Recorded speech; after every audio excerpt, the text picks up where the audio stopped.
Hello again from Metro Manila, the Philippines, Southeastern Asia. I continue my reading of these Wikipedia tidbits or pieces of information constituting the latter part of the timeline up to the start of the Second World War. So on August the 8th, 1939, which was a Tuesday, 1,300 warplanes filled the skies over Britain on the first of several days of air defense tests.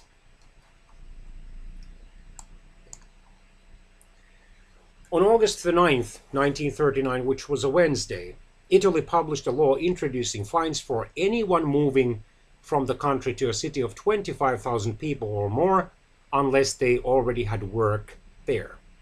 The Italian fascist dictator Benito Mussolini had already advised moving out of the cities if possible to avoid potential bombing in the event of war.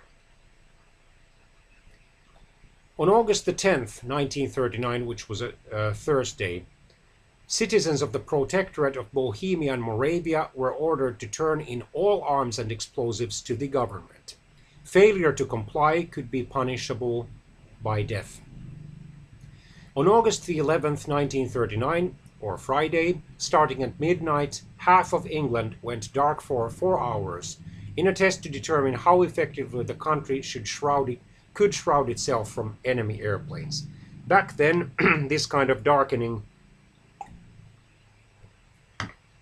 was rather effective, but now, with the high technology military equipment, even darkening would not suffice, because the airplanes of early 21st century are simply so effective in spotting through radar and infra lights and so forth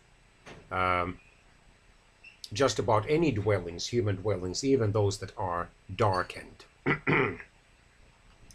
Italian Foreign Minister Galeazzo Ciano went to Salzburg, the annexed Nazi German annexed Austria, or Ostmark, to begin 3 days of talks with his German counterpart Joachim von Ribbentrop.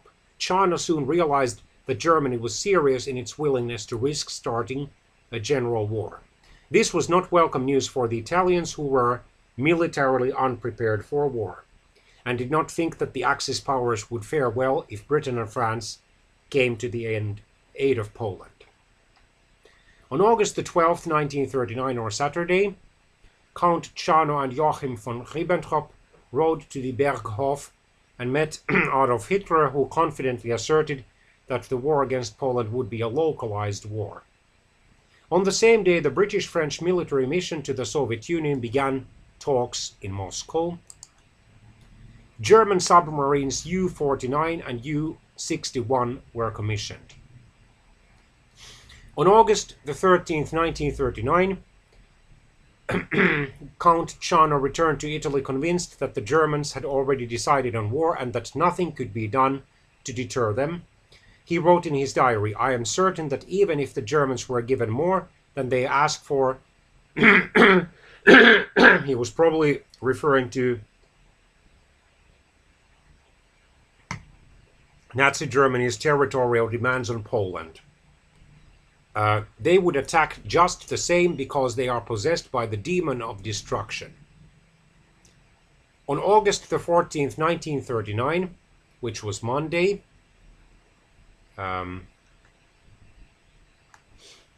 US President Franklin D. Roosevelt announced that he would proclaim Thanksgiving to be moved up 1 week from the last Thursday of November, the 30th, to the next to last Thursday, the 23rd this year. He explained that the stores had requested the change to give them extra time to sell merchandise between Thanksgiving and Christmas. Additionally, workers had complained of the long stretch of time between Labor Day and Thanksgiving. This, of course, was not directly related to the countdown to the Second World War, but obviously a great majority of Americans gave thanks, if they were religious at all or wanted to at least follow that formal custom of giving thanks to God for his many blessings, gave thanks for God to the fact, or would give thanks to God for the fact that at Thanksgiving 1939, the United States was officially still outside the Second World War. On August the 15th, 1939, which was Tuesday, Indian troops arrived to Egypt to strengthen British forces there, and U-boat commander Karl Dönitz, who would serve as the titular head of the puppet Flensburg government in northern Germany on the last days of the Second World War in Europe in early May 1945,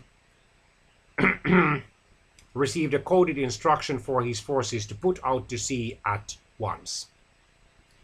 On August the 16th, 1939, which was Wednesday, a Polish soldier was killed 20 yards or about 18 meters inside the Danzig border. Polish sources said he had crossed over by mistake and was shot without receiving any kind of warning beforehand. In retaliation, Polish military guards were given orders to shoot on sight any ununiformed German or Danziger in Polish territory. The British-French mission arrived to Moscow. On August the 17th, 1939, which was Thursday, there are two conflicting accounts on this. The Chronicle of Our Century, a Finnish publication that was published, it was kind of massive book size, the Finnish version of the Chronicle of the 20th Century, sometime in the late 1980s, claimed that Poland actually closed the border traffic in Upper Silesia, but this Wikipedia article on August 1939 claimed that it was the Nazi German dictator Hitler who closed the border with Poland at Upper Silesia.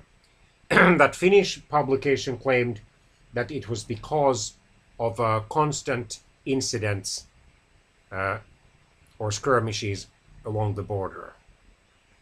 Upper Silesia was a historical province that had been divided in 1921 between Germany and Poland in a division that satisfied neither country, especially neither country's nationalists and patriots, because although Germany kept most of Upper Silesia, Poland received, probably in order to spur its economic growth, and as a concession to those Poles who would have wanted the entire Upper Silesia, most of that province's coal fields and factories. The semi-official Polish newspaper Kurier Poranny demanded confiscation of property held by German citizens in Poland in retaliation for the confiscation of property owned by Polish Jews in Germany. Sorry.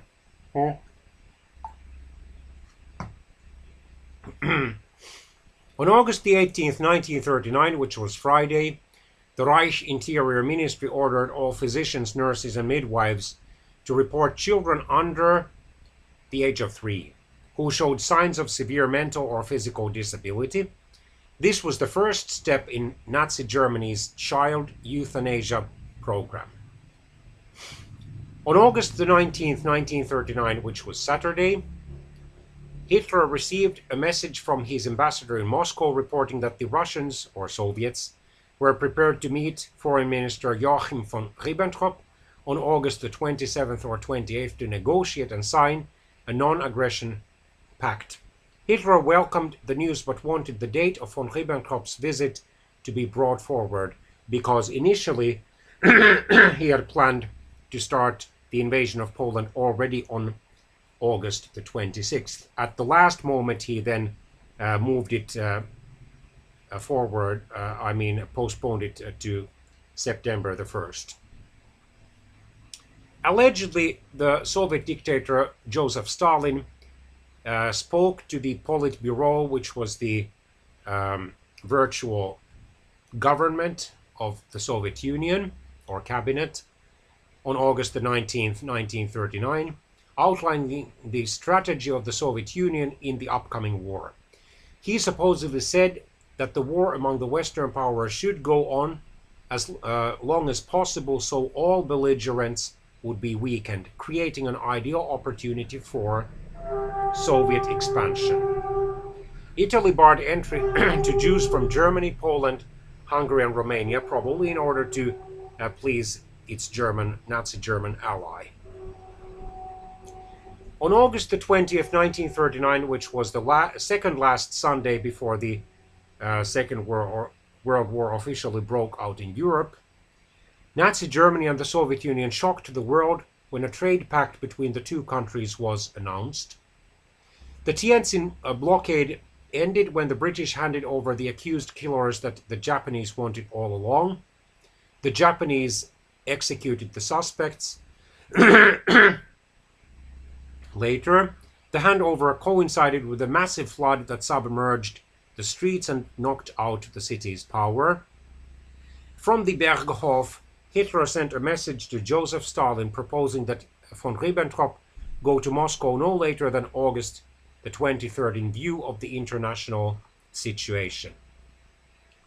In the battles of Khalkhin Gol, Soviet General Georgy Zhukov launched a new attack with over 200 aircraft and as many as 500 tanks.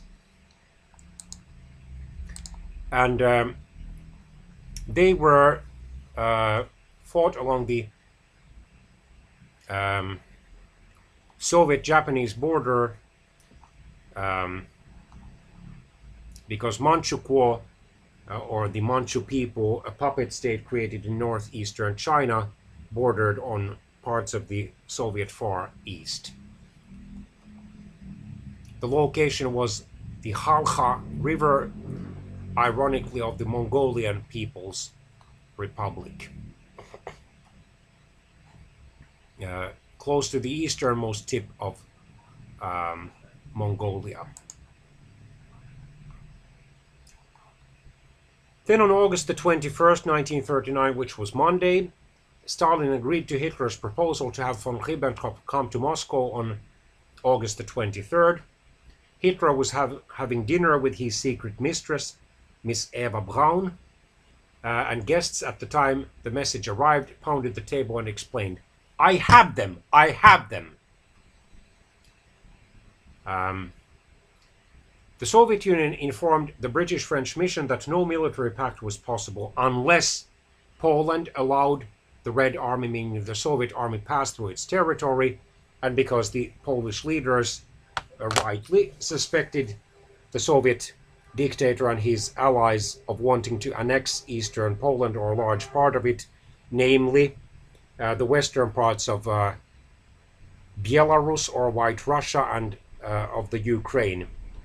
Refused even during wartime to allow any Soviet troops to pass into Poland. The negotiations were called off.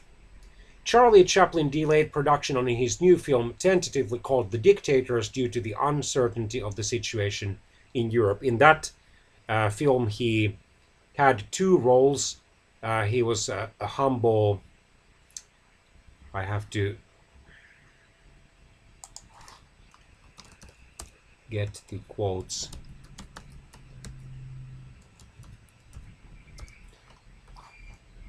He was a humble worker.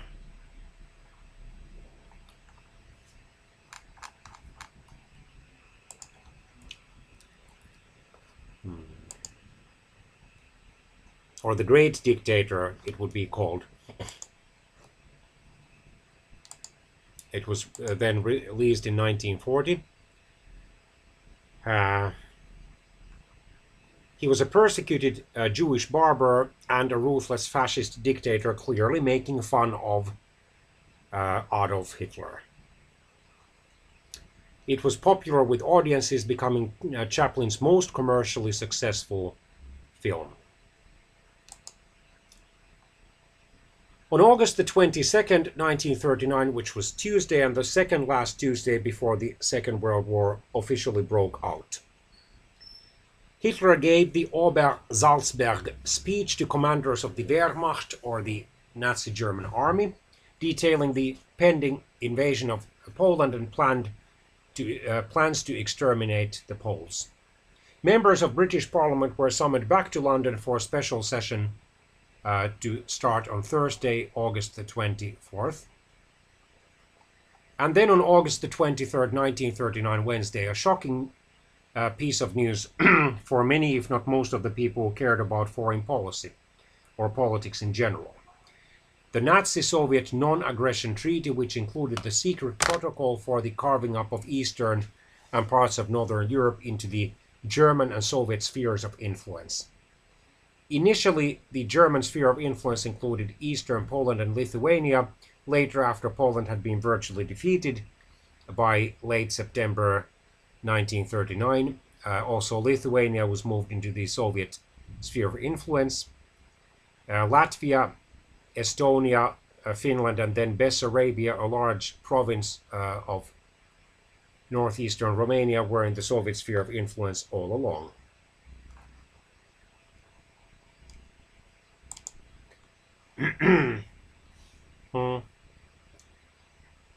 And then, on August the 24th, 1939, which was Thursday, the British Parliament passed the Emergency Powers or Defence Act, giving the government broad powers in order to conduct war effectively.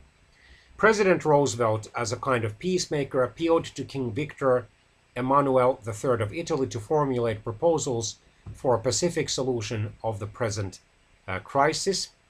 Also, Pope Pius the 12th made such an appeal, but over the radio, aimed to the entire world, or at the entire world, pleading for peace. The danger is imminent, but there is yet time, the pontiff said.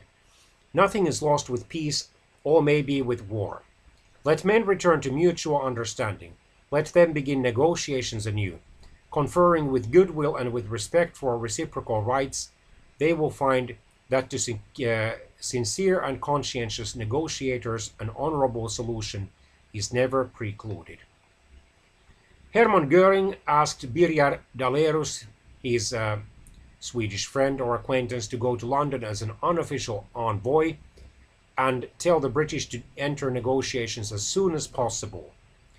Over the next several days, Dalerus would shuttle back and forth between London and Berlin, relaying off-the-record messages separate from those delivered through official channels. Royal Auxiliary Air Force and Royal Air Force Volunteer Reserve embodied or merged into the Royal Air Force of Britain and brought to active service. On Friday, August the 25th, 1939, Germany suspended all telecommunication going beyond its borders. On the same day, Hitler notified Benito Mussolini that war with Poland was imminent. At 12:45 p.m. German time, Hitler summoned the British ambassador to Germany, Sir Neville Henderson, and talked with him for about an hour. Hitler said it was necessary to solve the Polish question once and for all, and offered to make a pact with Britain, guaranteeing the empire's existence and potentially leading to an agreement on armaments limitation in the future.